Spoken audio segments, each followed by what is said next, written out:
Hi, my name is Meta Wilkins. Thank you for taking the time to listen to my video question response.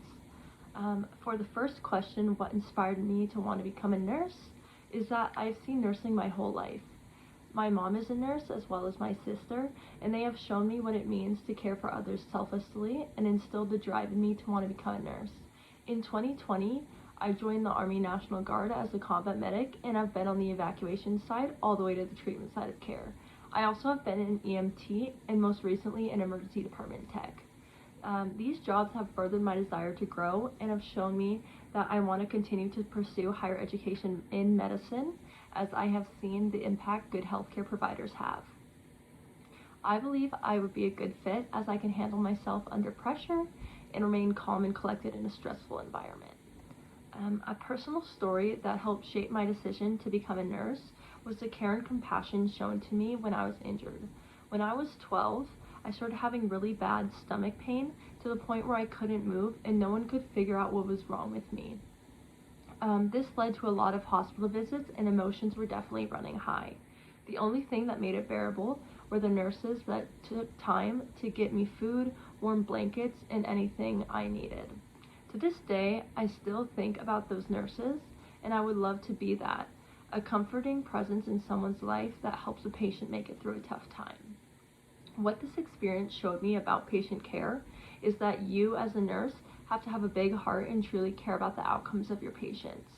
If you are going through the motions, your patients can tell, so you have to show them that you truly care, whether they get better or worse. You often see patients on their worst days, so you as a nurse can decide if your presence makes their day better or worse. And then moving on to the last question, an ethical dilemma I've faced is probably when I was working as an EMT. One time on our last call of this shift, we were called to a patient's house to transfer him to the hospital.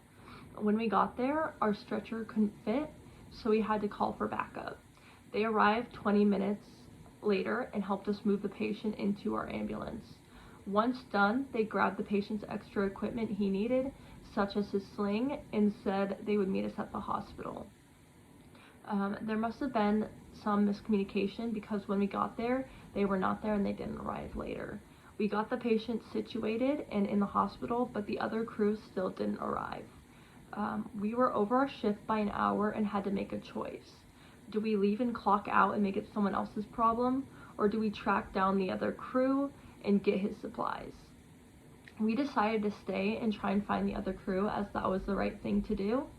And then after a while, we were successful and able to get his supplies to him.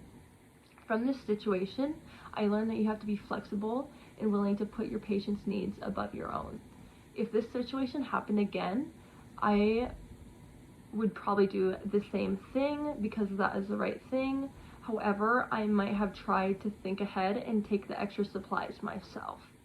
Of course, if they could fit, that way only one ambulance would have to go to the hospital, meaning that the other one could remain on calls, thus helping more people. And that concludes my video question response, and I look forward to hearing a response back. Thank you for this opportunity. Bye.